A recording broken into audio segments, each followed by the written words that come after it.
So today we're going to talk about bandit signs, what they look like, what to do with them, and how to make money with them. Got a few bandit signs here. Typically what I found from my experiences, the yellow signs work the best.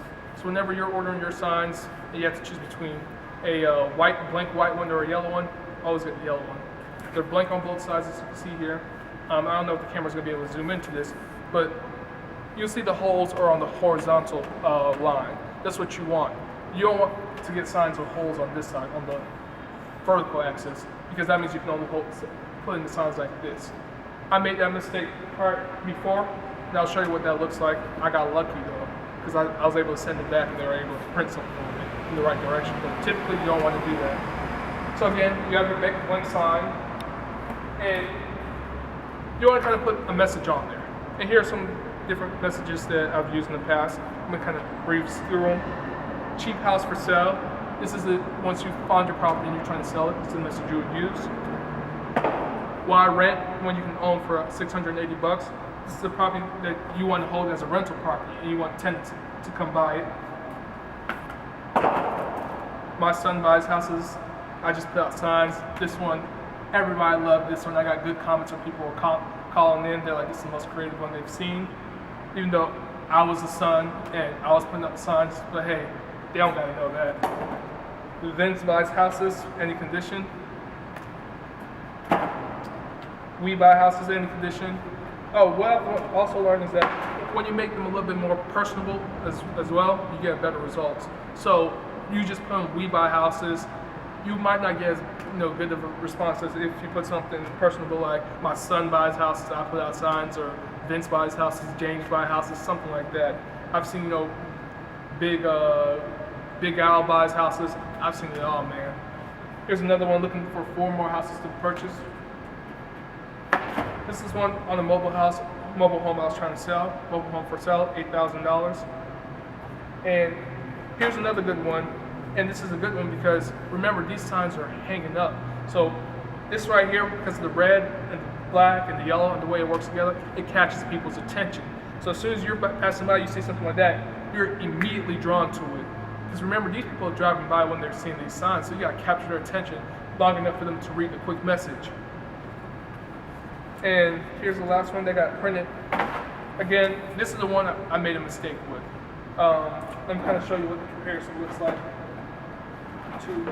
Together. So with this one, I got it on the vertical axis. As you see, the holes are here, and then here it's a straight line. So what that meant is, whenever I wanted to stand the signs, I had to stand them like this, just like this, when I originally got it, and kind of show you the comparison between the two. See how this one's on the horizontal axis, and then this side is straight.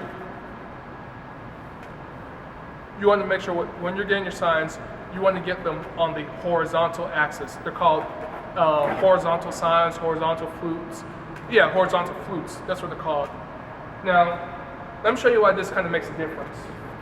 So, let's say we get to a street corner and we want to put out our sign. Here's the stand for the sign, okay?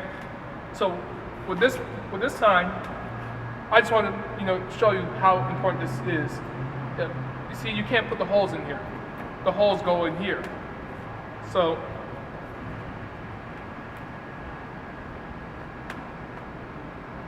see how that goes? And then you put this part in the ground like that, in the grass. See how that big mistake can cost you a lot of money? You don't want to do that. You don't want to spend $100 on these signs and then you get them in the mail and you figure out you can't use them. So, with the horizontal flutes, remember, horizontal flutes, you put them in the ground like this. You line the sign things in the holes, so they slide right in. And then you want to go to a street corner. I know we're in the parking garage right now, but it's the same concept. You put it right there in the corner, just like that, and people see it. With these kind of signs, you typically want to put them, the ones with the metal flutes, you want to put these kind of signs on places where, like shopping corners, where a lot of people are turning, where people have to turn to see. You don't want to put these kind of signs where people are driving straight by. Because again, you want to capture people's vision as you're driving. So if I'm driving on the street in my car, I'm not going to be looking down to see it. I'm looking straight forward, right and left. So as I'm turning, and I turn into the sign, now it becomes apparent and visible to me. So with these kind of signs, again, you only want to put them on corners where you actually have to turn to see them. You don't want to just put them everywhere. Now, if you have a sign where it's on a straight road or there's no turning lanes, then you want to actually hang the sign up high enough so people can see it. Let me show you what you need to do that. The box kind of ripped through, so I hope you can see that. What you want are roofing nails. Roofing nails with the cap right there, with the grip cap. That's what you want. You get these at Home Depot. That's where I got them from. They're about $7 for a box of a lot. Oh, there's 280 pieces for a box of 280. That's what you want to get.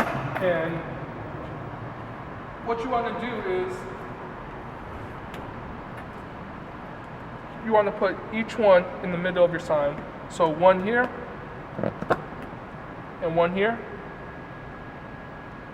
If I can get this one. Careful not to get yourself.